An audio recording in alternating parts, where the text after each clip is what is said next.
Next, we have the only talk from the practice category, which is by Tai Pasquini, who is a PhD candidate in health promotion and policy and is getting mentorship by Dr. Mike Begay. Tai, take it away. Great, thank you. I also want to thank my advisors for this project, Dr. Whitehill, Dr. Goff, and our undergraduate research assistant, Joyce Levin. I should close this, sorry, so you don't have to see. I'm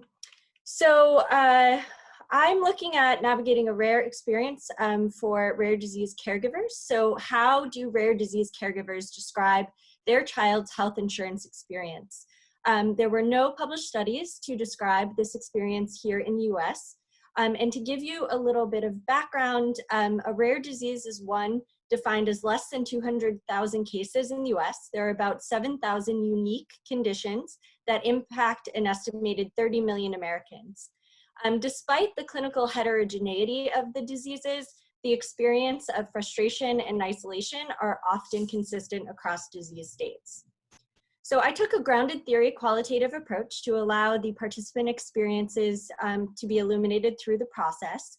I conducted interviews with 15 parents whose children are living with one of two genetic diseases, metachromatic leukodystrophy, MLD, or spinal muscular atrophy. The diseases were chosen based on their medical similarity. They both impact motor function, and also just to isolate a more specific experience within the greater rare disease. So I went through an iterative process of open and axial coding and created and refined a codebook with the other team members. And the major themes became the domains in a model, which I didn't include here, just I thought it would be too much to see on the slide, but is in the abstract. And the major domains were around access, financial constraints, and the time it took for individuals to navigate this process and balance everything that they needed to deal with. So caregivers are required to meticulously track the benefits to balance long-term medical needs and financial stability.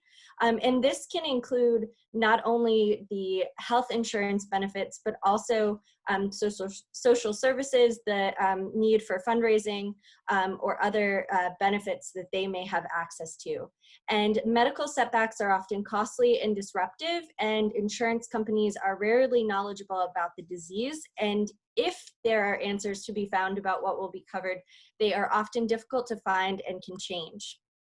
So the policy considerations that should be considered for this group are insurance specialists for complex care cases. I'm not proposing that we expect people to know about 7,000 rare diseases, but a framework that can help think through and manage these cases in a better, more timely way.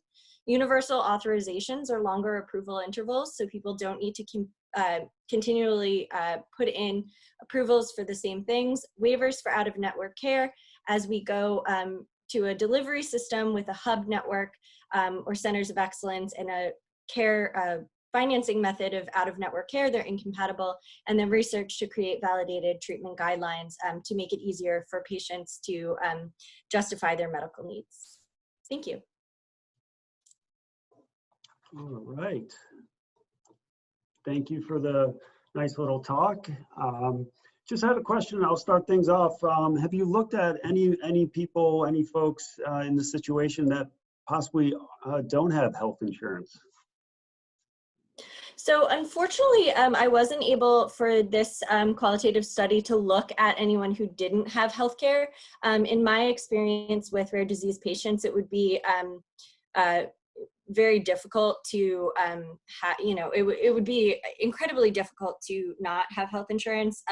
And in these two conditions in particular, I do worry that the severity of the medical care needs made it difficult to talk to people who were struggling with that, but that is something that I'm looking at for future iterations of the research. Okay, very good.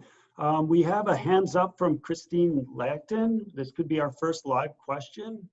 Christine, can you unmute yourself? And I guess I am.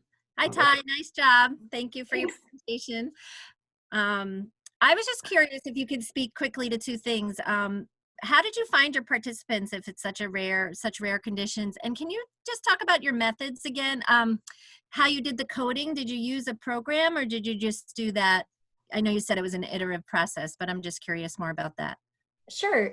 So first of all, I worked with patient organizations that represented the specific conditions, and then snowball sampling was also used. One thing that was fascinating is almost every single patient that I talked to said, do you have enough individuals and can I recommend some more? So having people raise and identify each other was very strong, the sense that they wanted to talk about this.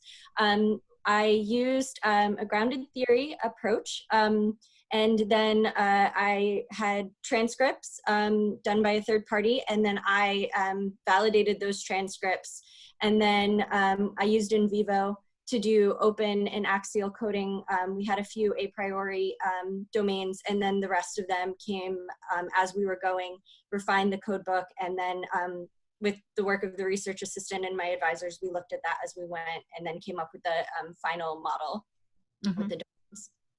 Great, thank you. Thanks.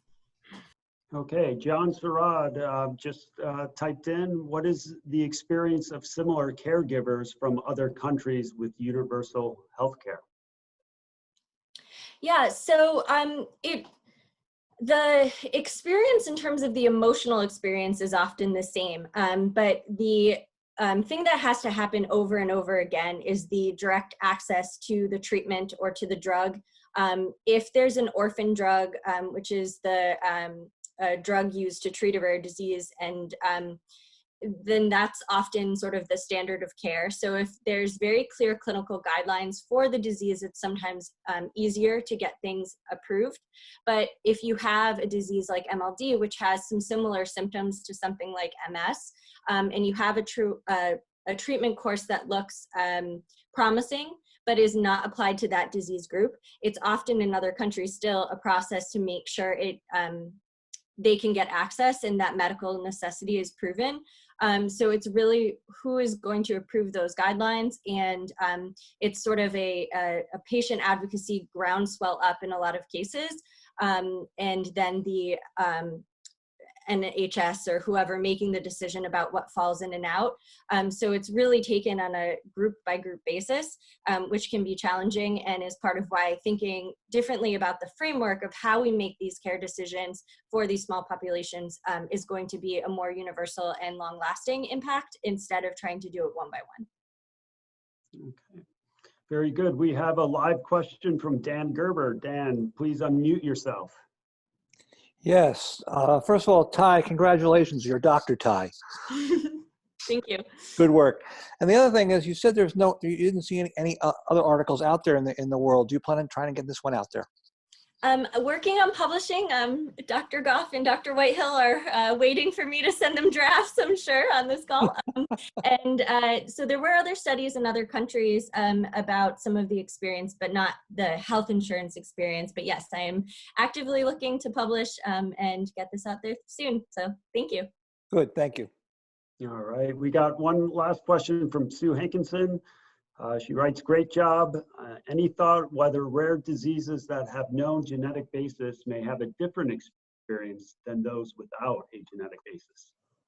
So about 60% of rare diseases have an identified genetic component. I actually just started at an organization where 50% of the cases have a known genetic identified marker.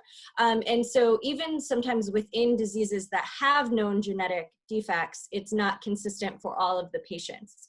I think gene therapy is one of the growing aspects of our healthcare landscape, and whether we're ready for it or not, it's coming, and I think we will be seeing a lot of treatments that could be very costly and fall in that realm. But I can tell you that from the rare disease experience, just sort of having this genetic information does not know we know what to do with it. So I think it can make a difference, but it also is still, there's still a lot we need to know and understand. Okay. Wonderful job, Tai. We'll pass it on, and congratulations on being a doctor. Thank you.